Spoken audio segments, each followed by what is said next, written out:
Hello friends, welcome to session. जैसा कि आपको पता है अपना ट्रिग्नोमेट्री का सेशन चल रहा है। ये ट्रिग्नोमेट्री सीरीज़ का सेकंड पार्ट है। और लास्ट बार अपन ने जो पढ़ा था यहाँ पर वो आप देख सकते हैं क्या था। वो था कि 6 ट्रिग्नोमेट्रिक रेशियोज अपन ने यहाँ पर पढ़े थे। ठीक है, कौन कौन से रेशियोज थे यहाँ पर देखेंगे, जैसे कि एल एल के और P B P H H B. ये मैंने आपको बताया था लास्ट क्लास में, जिसमें ये वाला जो था हिंदी मीडियम वालों के लिए था। ठीक है, किसके लिए था ये? For Hindi medium and this is for English medium students. ये एक ट्रिक है याद करने की, किन को इन ट्रिग्नोमेट्रिक रेशियोज को याद करने की ये ट्रिक है। ठीक है, अब आगे देखते हैं अगला अपना सेक्शन क्या कहता है। देखिए अगला सेक्शन कहता है कि जो साइन कोस टेन कोट इनकी वैल्यू कहाँ पर किस आपस में कैसे रिलेशन में होते हैं। ये देखिए एक अपन ट्राइंगल बना ही देते हैं साइड में। ठीक है, ये अपना 90 डिग्री है। ठीक है, इसको नाम दे देते हैं ए बी एंड सी। ये कुछ थीटा एंगल मान लेते हैं। और यहाँ पर देखते हैं अपन एल के ए, ये अपना हिंदी मीडियम का भी रखते हैं यहाँ पर। तो साइन जो होता है ना वो क्या कहता है, अगर आप देखेंगे साइन जो मैंने पिछली क्लास में बताया था, साइन थीटा वो कहता है लंब बटे कर्ण, यही कहता है। तो अगर आप इसी एक और चीज ध्यान से देखेंगे तो कोसेक थीटा जो होता है वो क्या कहता है, वो कहता है कर्ण अपॉन लंब। मतलब कि लंब इज व्हाट परपेंडिकुलर, कर्ण इज व्हाट हाइपोटेनियस, एंड कर्ण इज हाइपोटेनियस, लंब इज परपेंडिकुलर। तो ये दोनों जो है ना, अगर आप इसको ध्यान से देखें तो ये दोनों क्या है, ये आपस में इन्वर्सली प्रोपोर्शनल है। मतलब कि मैं लिख सकता हूं sine theta is equals to 1 upon cosec theta. ये एक रिलेशन निकल के आता है किससे, इसी फॉर्मूले से। ठीक है, अच्छा तो मैंने यहाँ पर पहला जो रिलेशन है वो लिख रखा है, sine theta is equal to 1 upon cosec theta. Similarly cosec theta is equal to 1 upon sine theta होगा। ठीक है, क्योंकि आपस में एक दूसरे के उल्टे हैं। अब एक और चीज़ आप ध्यान से देखिए, अब मैं इसको थोड़ा बिगाड़ देता हूँ और अपन आगे की चीज़ देखते समझते हैं कि क्या है। आगे की चीज़ अपन को बता रही है कोस थीटा के बारे में। ठीक है, उसको देखते हैं अपन कि कोस थीटा क्या कहता है। देखिए कोस थीटा क्या होता है, अगर आप ऊपर यहाँ से देखेंगे तो आधार अपॉन कर्ण होता है। ठीक है, कोस थीटा होता है आधार अपॉन कर्ण। और सिमिलरली क्या होता है, सेक थीटा को अगर आप देखेंगे तो वो होता है कर्ण अपॉन आधार। ठीक है, मतलब कि आधार इज व्हाट बेस अपॉन कर्ण, hypotenuse, and this is what hypotenuse upon base. मतलब कि यहां पर भी कोस थीटा और सेक थीटा जो है वो आपस में एक दूसरे के इनवर्स है।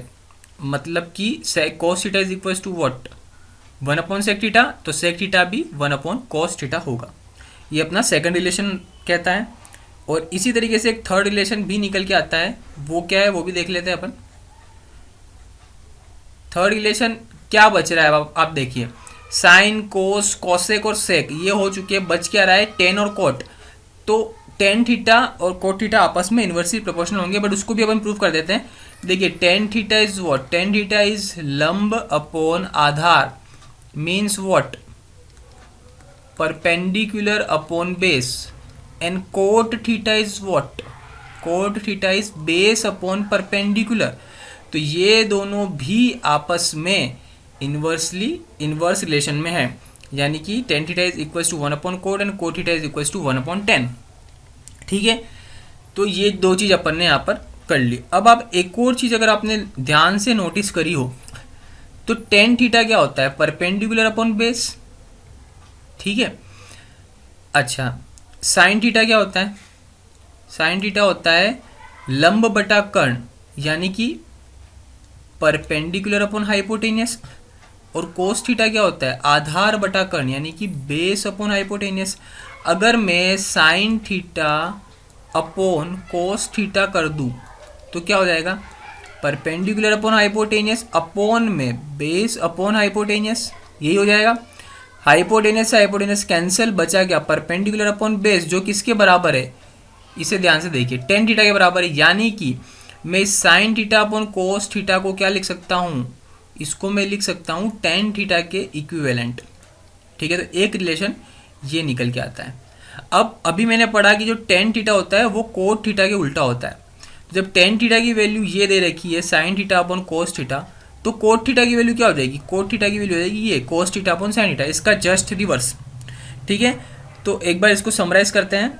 क्या समराइज है कि भैया साइन थीटा कोसेक के साथ इन्वर्सली प्रोपोर्शनल होता है, कोसेक साइन के साथ, कोस सेक के इन्वर्सली रिलेशन में होता है सेक कोस के साथ, और टेन कोट के साथ होता है और कोट टेन के साथ होता है। देखिए इसको मैंने याद करने की आपको जो बताया था तरीका वो इस तरीके से था कि आप इसको ऐसे याद करिए, sine theta cos theta tan theta cot theta sec theta cosec theta. मतलब कि ये फर्स्ट और ये लास्ट आपस में इन्वर्सली प्रोपोर्शनल है, सेकंड और इधर सेकंड लास्ट आपस में इन्वर्सली प्रोपोर्शनल है, और ये दोनों आपस में इन्वर्स रिलेशन में होते हैं।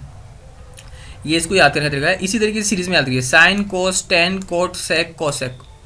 ठीक है, और एक और चीज़ क्या, भाई टेन थीटा को अपन साइन थीटा अपन कोस थीटा भी लिख सकते हैं। मतलब जो मैं यहाँ पर लिख रहा था साइन कोस टेन कोट, ठीक है, तो ये टेन थीटा को मैं यहाँ पर डिवाइड कर दूंगा और कोट थीटा के लिए इधर से cos theta upon sine theta. ठीक है, तो ये इसको सिंपल समझने का तरीका है। तो ये जो है ये बेसिक क्या है, इंटर रिलेशनशिप है ट्रिग्नोमेट्रिक रेशियोज के अंदर। ठीक है, तो ये भी अपन ने इसको ध्यान से देखा। अब अपन देखते हैं ट्रिग्नोमेट्रिक टेबल। देखिए ये ट्रिग्नोमेट्रिक टेबल एग्जाम में बहुत काम आती है, और इसको याद करने का तरीका भी हम देखेंगे कि इस पूरी टेबल को याद कैसे करेंगे। ठीक है, अच्छा इसके लिए अपन क्या कर सकते हैं, देखिए सबसे पहले आपको क्या करना है कि कुछ अपने एंगल्स हैं जिनके ऊपर ये ट्रिग्नोमेट्रिक टेबल बनी हुई है। कौन कौन से एंगल है, एक है 0 डिग्री, 30 डिग्री, 45 डिग्री, 60 और 90। ये एंगल अपने मेन एंगल है, इनके ऊपर ही टेबल बनती है। इसके बीच का कोई एंगल पूछ ले, जैसे आपको पूछ ले 33 डिग्री या 47 डिग्री, तो वो नहीं पूछता है। ठीक है ना, क्योंकि ये आइडियल एंगल्स हैं, इन पे ही क्वेश्चन पूछे जाते हैं। ठीक है, अच्छा तो ये टेबल क्या बता रही है कि साइन थीटा की वैल्यू 0 डिग्री पर क्या है, 0 है। फिर साइन थीटा की वैल्यू 30 डिग्री पर क्या है, 1/2 है। इसी तरीके से साइन थीटा की वैल्यू 45 डिग्री पर क्या है, तो 1/√2 है। ऐसे आगे चलता जा रहा है। इसी तरीके से कोस थीटा के लिए कोस की 0 पर वैल्यू, कोस की 30 डिग्री पर वैल्यू। इसी तरीके से टेन थीटा की 0 डिग्री पर वैल्यू, टेन थीटा की 30 डिग्री पर, 45 पर, 60 पर। इस तरीके से ये चलता जा रहा है। तो इसको याद कैसे करें, देखिए सबसे पहले आप एंगल लिखिए। पहले तो ये लिख दीजिए sine cos tan cot sec cosec. ठीक है, देखिए मैं इसको और आसान तरीके से आपको समझाता हूँ, कैसे समझते हैं अपन देखते हैं। रुकिए मैं एक न्यू पेज लेके आपको समझाता हूँ तो आपको ज़्यादा अच्छा समझ में आएगा। ठीक है, देखिए सबसे पहले आप क्या करिए, सबसे पहले एंगल कौन कौन से एंगल देख लेते हैं। एंगल है अपने पास 0 डिग्री, 30 डिग्री, 45 डिग्री, 60 और 90 डिग्री। ये अपने पास एंगल्स दे रखे हैं। ठीक है, अच्छा अपने पास ट्रिग्नोमेट्रिक रेशियोज कौन कौन से अवेलेबल है उसकी भी बात कर लेते हैं। ट्रिग्नोमेट्रिक रेशियोज में अपने पास अवेलेबल है sine theta, cos, tan, cot, sec and cosec. इसी सीक्वेंस में मैंने आपको याद कराया है sine cos tan cot sec cosec. ठीक है, अच्छा अब आपको करना क्या है वो देखिए। 0 डिग्री से स्टार्ट करते हुए आपको कुछ वैल्यूज लिखनी है जो सिर्फ समझाने के लिए मैं आपको बता रहा हूँ, इससे अपन पूरी टेबल बना लेंगे। क्या लिखना है वो देखिए, 0 डिग्री के ऊपर लिखिए 0/4, फिर 30 के नीचे 1/4, आगे 2/4, 3/4 और 4/4। ठीक है, यानी अपोन में सबके 4 है और ऊपर 0, 1, 2, 3, 4 तक जा रहा है। ठीक है, अब कोई सिंप्लीफाई होता है तो सिंप्लीफाई कर दीजिए। मतलब 0/4 की वैल्यू क्या होती है आप बता सकते हैं? 0 होगी इसकी वैल्यू। 1/4 पॉइंट में आता है, पॉइंट में छोड़ दो। क्या ये सिंप्लीफाई हो सकता है? हो सकता है। ये कट पिट क्या आ जाएगा? 1/2, यानी 2 से 4 को काटा 2 टाइम्स तो 1/2 हो जाएगा। 3/4 सिंप्लीफाई नहीं हो रहा है, 4/4 1, ये लिख दिया। अब क्या करना है आपको, सबसे पहले 0 डिग्री के लिए 0 की वैल्यू को देखो, इसका अंडर रूट लो। अंडर रूट ऑफ 0 क्या होगा? 0, यहाँ लिख दिया। फिर 30 के लिए 1/4 को देखो, 1/4 का अंडर रूट लो। 1 का अंडर रूट 1 और 4 का अंडर रूट 2। ठीक है, 45 के लिए इस वैल्यू को देखो, 1 का अंडर रूट 1 और 2 का स्क्वायर रूट ऑफ 2। अपन को वैल्यू नहीं लिखनी है, अपन को स्क्वायर रूट 2 लिखना है। सिमिलरली इसके लिए इसको देखना है, 60 के लिए 3 का square root 3, square root of 3, 4 का स्क्वायर रूट 2, यानी हर वैल्यू का स्क्वायर रूट करना है और 1 का स्क्वायर रूट 1 होता है। तो ये अपनी एक वैल्यू निकल गई। कॉस के लिए इस वैल्यू को उल्टा लिखना स्टार्ट करो, यानी सबसे पहले 1 यहाँ लिखूंगा मैं, ये 1, उसके बाद ये √3/2, उसके बाद ये 1/√2, उसके बाद ये 1/2 और उसके बाद ये 0। उल्टा मैंने लिखना स्टार्ट किया इस वैल्यू को। कितना समझ में आया? देखिए क्या किया मैंने, सबसे पहले मैंने यहाँ पर एंगल्स लिखे 0, 30, 45, 60, 90।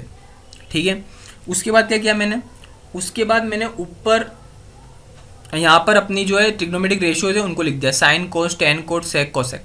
ठीक है, अब ऊपर देखिए, ऊपर मेरे को ये वैल्यूज़ निकालने के लिए यहाँ पर कुछ अज्यूम करना पड़ रहा है। वैल्यूज़ जो मैंने लिखी 0/4, 1/4, 2/4, 3/4, 4/4।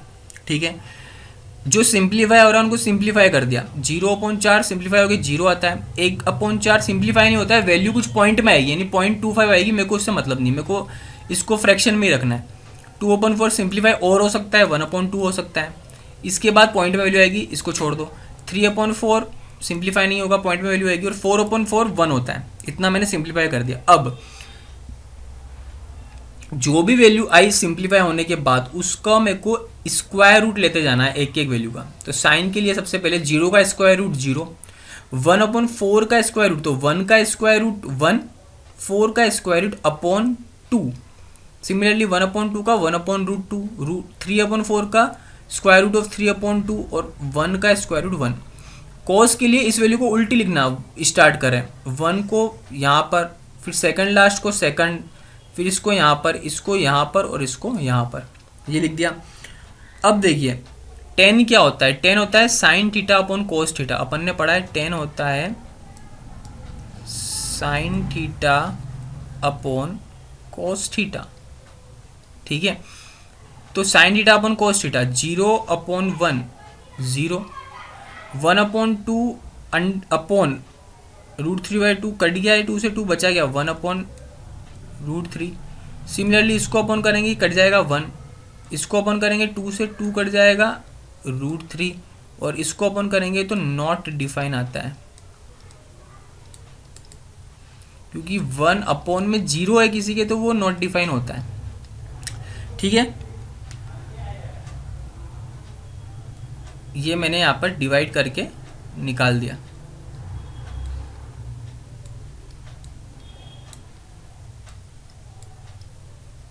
ओके, अब कोड क्या होता है? tan का उल्टा, तो यहाँ से वैल्यू लिखना स्टार्ट करो। सबसे पहले नॉट डिफाइन, उसके बाद √3, 1, 1/√3 और 0।